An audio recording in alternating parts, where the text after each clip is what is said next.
Oi,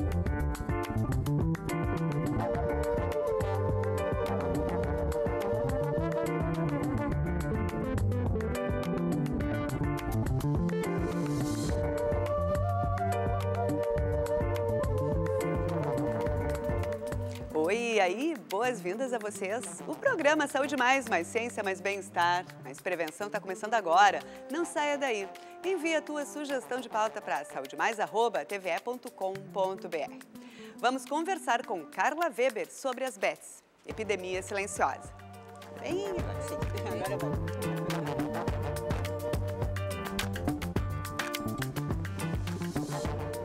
Carla Nunes Weber é psicóloga com mestrado em Memória Social e Bens Culturais pela Universidade La Salle de Canoas. Também é especialista em terapia sistêmica e terapias contextuais baseadas em processos pelo Centro de Estudos da Família e do Indivíduo de Porto Alegre. As bets, essa epidemia silenciosa, se tornaram um problema de saúde pública no Brasil. Segundo dados da pesquisa de opinião do Instituto Locomotiva, 25 milhões de brasileiros passaram a fazer apostas esportivas em plataformas eletrônicas nos 7 meses iniciais de 2024, ou seja, de janeiro a julho. Em 5 anos, o número de pessoas que apostam nesses jogos de azar chegou a 52 milhões. E não é só adultos que jogam, as crianças e adolescentes têm deixado de ir à escola para apostar. Carla, bem-vinda aqui, o Saúde Mais. Vamos tentar entender primeiro o que é que caracteriza o vício em jogos de azar e como é que ele se aproxima ou se diferencia de outros vícios. Bom, primeiramente eu quero agradecer o convite para vir falar de um assunto tão emergente. E eu diria assim, o que aproxima o jogo patológico, poderíamos chamar assim, né, o transtorno do jogo patológico, aos outros transtornos de adição. Eu acho que eles são muito semelhantes porque eles atingem, neurobiologicamente falando, o sistema de recompensas, né, o sistema dopaminérgico. Então, eles praticamente são muito semelhantes. Tá? Não existem tantas diferenças assim, a não ser questões mais de cunho cultural, moralista, e que dificilmente tem a ver com saúde pública, realmente. Tá. Carla, falando, né, nesse sistema de recompensa, na dopamina, que existem muitos fatores, na verdade a gente busca, porque são satisfações, né?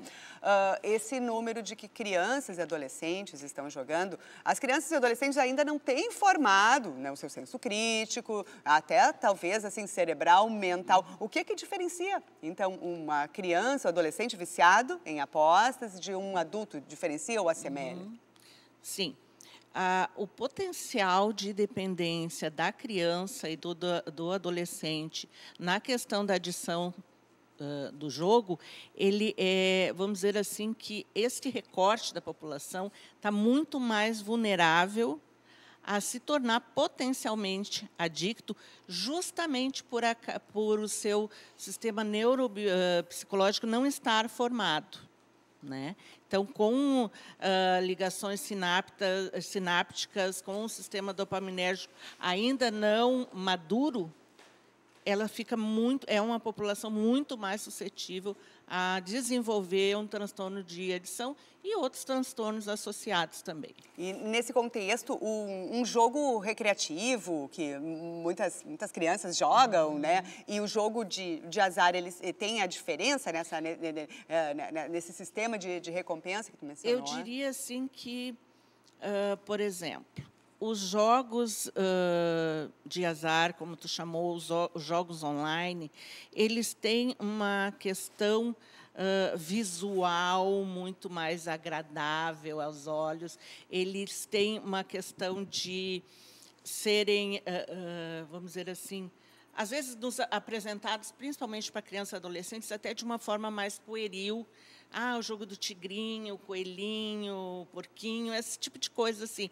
E também tem visualmente, eles são visualmente excitantes do sistema nervoso central da criança, do adolescente e até do adulto, né? Muitas cores, se tu for, agora me remeteu assim, se tu for pensar, a gente aqui no Brasil não tem cassinos mais desde o século passado, início do século passado, mas se tu pensares assim nos filmes que aparecem lá, Las Vegas, principalmente, os jogos, os caça-níqueis, eles são visualmente muito excitantes. Os jogos muitas de luz e cores, luzes, né? cores, sons que estimulam esse sistema dopaminérgico e que são mais atrativos, né, nesse sentido. Carla, como é que a gente pode dizer quais são os sintomas principais do vício? A gente, os jogos, né, especialmente as apostas online, elas são um fator. Elas vão necessariamente viciar? Como é que essa fronteira é norteada assim, do vício mesmo? Não necessariamente elas vão tornar a pessoa dependente. Isso porque a dependência, o transtorno de adição, ele é multifatorial. Então, nós não podemos falar apenas de um fator que vai incidir na dependência, né? Mas, vamos dizer assim, um aparelho psíquico mais imaturo é mais suscetível. Pessoas que não têm bons vínculos ou uma rede de cuidado ou familiar, enfim, uma rede de cuidado e que não tem, digamos assim, criatividade em outras coisas, né, outras ofertas de coisas para fazer, né? A gente, por exemplo, quando se fala em criança e adolescente, hoje em dia a gente está um pouco terceirizando muito a educação para o meio online. Então, quanto mais tempo de tela tu tem, mais suscetível, né, tu fica a esse transtorno, a desenvolver esse transtorno. Mas não é uma regra geral, porque, como eu te disse, é multifatorial. Sim. Que outros fatores podem contribuir para esse desenvolvimento do vício? Vamos desconsiderar nesse momento que a gente costuma dizer, né, nos jogos, a banca sempre ganha. Então, tu começa a perder, tu quer recompensar, né, a tua perda, não quer te sentir lesado. Mas que outros fatores além desses? A banca sempre ganha. A banca sempre ganha, né? Vamos até colocar aqui, né, em letrinhas. Isso, um mantra. Bom, fatores genéticos são bem importantes, né? Se tu fazer um genograma familiar deste sujeito, né, potencial adicto, tu vai perceber que existem doenças doenças mentais associadas à adição, né, ao alcoolismo, e outros tipos de dependência, né? Tu vai encontrar ali parentes até segundo graus que já desenvolveram isso. Então, isso é um fator muito importante. Pessoas que já têm, né, predisposição genética, pessoas que não têm uma rede social muito extensa, nem uma rede afetiva familiar também, né? E também pessoas que não têm muitas habilidades sociais. Como eu tenho dificuldade de interagir com o mundo vivido, com a vida vivida, eu acabo entrando, né, sendo, digamos assim, uma presa fácil para o mundo virtual. Sim. E tu já tem percebido em consultório alguém te procurando? Porque se reconhecer adicto, viciado, é um processo um pouco difícil, né? Porque como é que colegas, percebem isso em consultório? Sim. Infelizmente, eu posso te dizer assim que quando chega no consultório já está com a dependência instaurada, né? Já houve perdas importantes, significativas, tanto na questão financeira como na questão emocional, né? Às vezes, perda de vínculos familiares, divórcios, separações, muitas perdas econômicas, de emprego. Então, quando chega no consultório, geralmente já está numa fase um pouco mais aguda, né? Então, aí eu tenho percebido pacientes que chegam assim com essa demanda e muitos pais, como eu atendo famílias também, muitos pais preocupados com desta relação, né, tanto do jogo quanto do tempo de tela em que as crianças e adolescentes passam. É um período muito curto de tempo desde que as bets foram eu acho que, né, não sei nem se eu não conheço legalmente a coisa, mas regulamentadas, ou pelo menos chegaram mais em conhecimento das pessoas. A gente teve o período da pandemia, em que muitas pessoas ficaram isoladas. É possível que aí tenha se desenvolvido, né, um conhecimento dessas bets e se desenvolvido também o vício, não é mesmo? Sim, é possível. É possível porque as pessoas, vamos dizer assim, que o leque de possibilidades, né, das pessoas ficou muito mais reduzido, então pode ter sido um fator, sim, de aumento nesse índice, né? Quais são os impactos psicológicos, já não só da pessoa que está viciada, mas na família? Vamos considerar assim que alguém esteja também convivendo com alguém viciado, é muito difícil, né, Carla? Então, como é que se altera essa dinâmica familiar? Altera, sim, com certeza. Do ponto de vista sistêmico, né, quando uma pessoa que faz parte desse sistema, ela está comprometida, acaba reverberando e comprometendo todo o sistema. Geralmente, sim. Por exemplo, quando é o pai de família, né, acaba também atrapalhando na questão até da hierarquia familiar, do respeito, das fronteiras, né? Muitas vezes ele é o provedor. Ele é o provedor, acaba também atrapalhando nessa questão, né? Criando condições desfavoráveis e tornando essa família disfuncional, né? Porque a gente fala não em normal ou patológico, mas funcional, né? O que é uma família funcional? Aquela que consegue resolver os seus problemas dentro do meio familiar. E isso acaba deixando de acontecer, quando se deixa de ter a capacidade de resolução de problemas dentro do núcleo familiar. Isso é bem preocupante. Tá certo, a gente vai fazer um breve intervalo e o Saúde Mais já vai voltar falando das bets.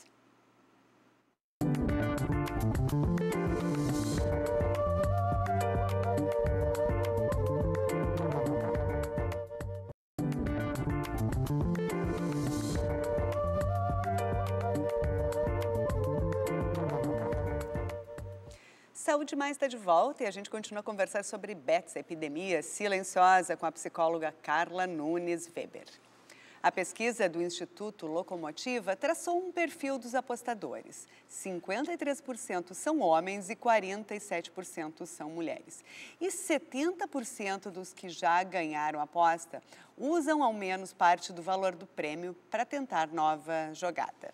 Isso é muito difícil, é um problema mesmo, de fato. De repente, a gente descobriu que existem essas apostas, eu acho que grande parte da população também não sabia. E eles são também, Carla, grandes anunciantes, né, em vários segmentos, aí a gente vê pela televisão, pelos outdoors, né? Então, é muito difícil a gente desconsiderar que essas apostas existem, né? Como é que tu te relaciona com isso? Porque elas têm uma grande publicidade, elas têm esse apelo. Sim, existem visivelmente grandes investimentos, né, em instituições que fazem uma propaganda bem robusta sobre os jogos, né, e influencers também que ficam nas redes sociais, na Instagram, X, Twitter, né, anunciando os ganhos, às vezes nem sempre é tudo aquilo ali,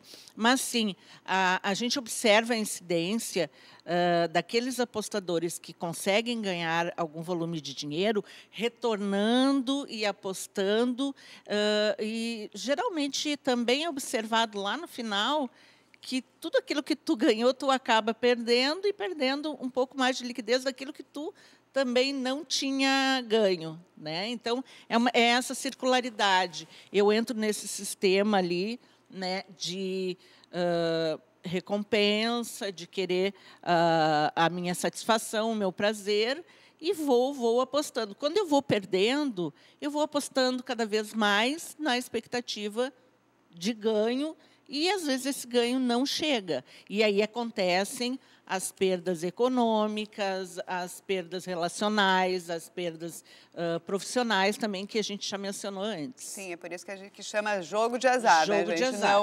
Não é de sorte. Existem relações desse vício em jogo com outras questões de saúde mental? Sim, são as chamadas comorbidades, né? Muitas vezes estão associados a esses transtornos de adição, eles estão associados a doenças, principalmente transtornos de personalidade, depressão, bipolaridade,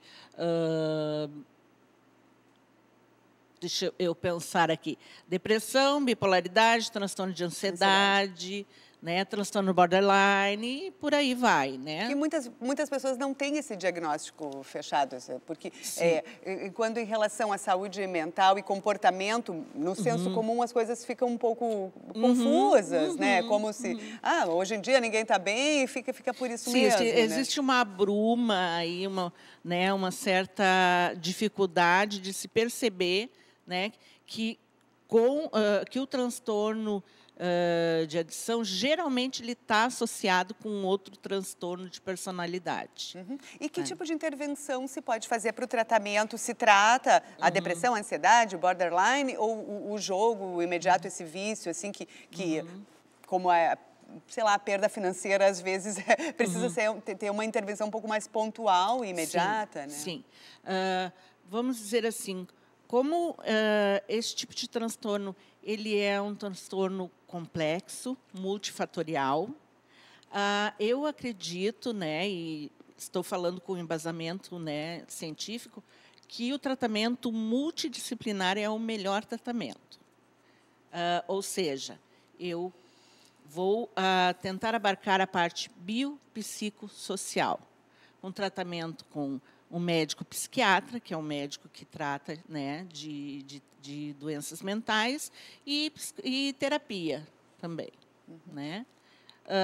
Também os grupos de mútua ajuda, né, os grupos anônimos. Aqui em Porto Alegre nós temos os grupos de jogadores anônimos e quase todas as cidades do Brasil têm, algumas cidades podem não ter, mas existe também a possibilidade até de encontros online com esses grupos. Poxa vida, existe já grupos, já isso é uma medida interessante, né? Já existe, na verdade, há bastante tempo no Brasil.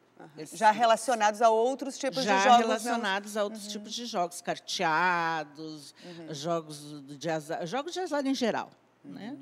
E como é que a gente pode trabalhar a prevenção, dada, assim, a gente iniciou o bloco falando dessa avalanche de publicidade, né, que a gente acaba percebendo, se é possível prevenir, porque muitas vezes as pessoas não sabem que podem ser viciadas, se viciar, e eu não sei nem se isso é consenso, mas se existe o gene da adição. Sim, eu te diria assim, que eu não tenho notícia de que já foi isolado o gene da adição, mas que existe potencial genético, como eu te falei antes, muito importante, existe. Então, trabalhar com a prevenção, trabalhar com a educação, trabalhar com porque assim, o conhecimento te dá poder de escolher, né? Também educação, não só, por exemplo, em adultos, mas também já nas escolas. As escolas entrarem, né, como uma parceria para poder falar sobre isso abertamente, né, dentro do ambiente, né, em que a criança e o adolescente está se desenvolvendo. Na política pública, existem os centros de atendimento psicossocial, que são os CAPs. Então, quer dizer, o aparelho público já existe e seria assim bastante produtivo em que fossem desenvolvidas estratégias para atender este recorte de população. Né? Geralmente, pensa, os CAPs, Centro de Atendimento Psicossocial, vou lá porque eu estou com um transtorno, porque eu tenho uma depressão, porque eu tenho... Não, também porque eu tenho um transtorno de adição. Né? Tem os CAPs AD, que são os CAPs álcool e drogas, que também podem se aparelhar, devem se aparelhar. Né?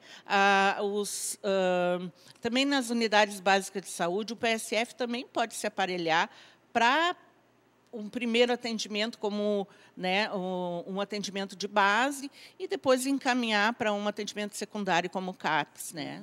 Talvez fosse o caso até de, mais adiante, uma campanha, da mesma maneira que tem o Outubro Rosa, Novembro Azul, Dezembro Laranja, né? Maior controle do Estado sobre essas empresas que patrocinam ou que têm as bets, né? Um maior controle do Estado, um órgão regulador, por que não? Né? Um órgão regulador seria maravilhoso. Né?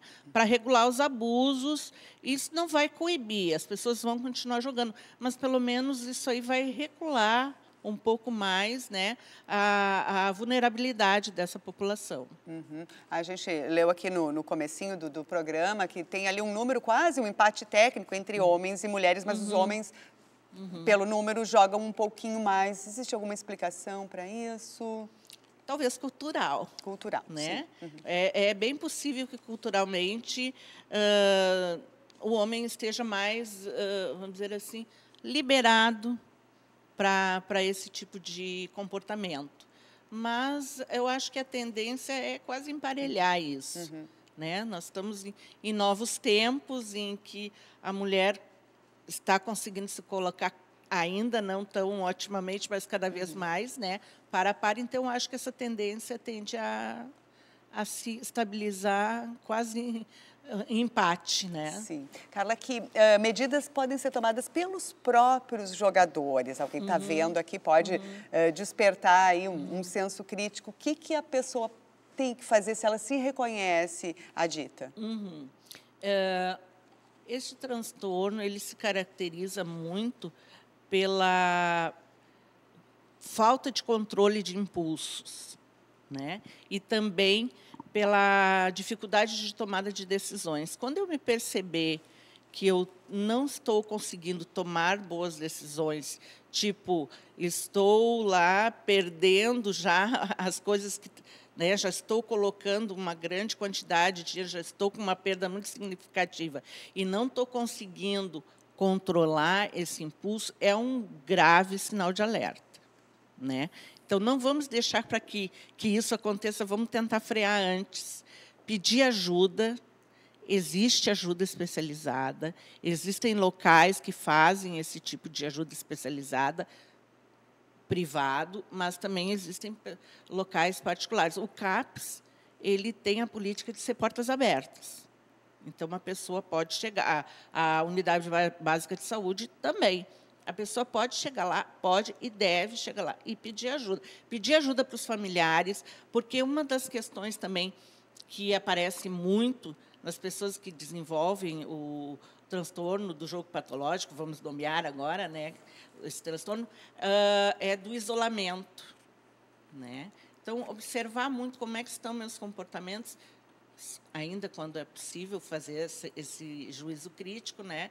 E tentar buscar ajuda, porque ela existe. Sim. E, Carla, no caso de crianças e adolescentes, então, os pais precisam observar, a escola precisa observar esses comportamentos e é muito difícil também, né? Existem aplicativos e manejos nas redes sociais para que eu consiga controlar o que essa criança e esse adolescente estão olhando, né, o que eles estão... né, eu digo assim, um controle maior dos pais, um olhar maior. A gente entende que a vida é muito dinâmica, que existem, né, muitas, às vezes, dificuldades dos pais estarem o tempo todo com essa criança e adolescente, mas existe a possibilidade de controlar isso. E sempre que possível, manter vamos dizer, uma linha de comunicação bem estreita com essa criança, com esse adolescente. Né? E observar também, né, o que está se passando no entorno. Isso é muito importante. Manter essa comunicação também aberta. Família, escola também é de primal importância. Tá certo. Muito obrigada, psicóloga Carla Weber, aí pelos teus esclarecimentos aí nessa questão tão pontual aí, né, nos últimos tempos. Obrigada aqui pela tua presença aqui no Saúde Mais. O programa Saúde Mais, mais ciência, mais bem-estar, mais prevenção fica por aqui. Te cuida e até semana que vem.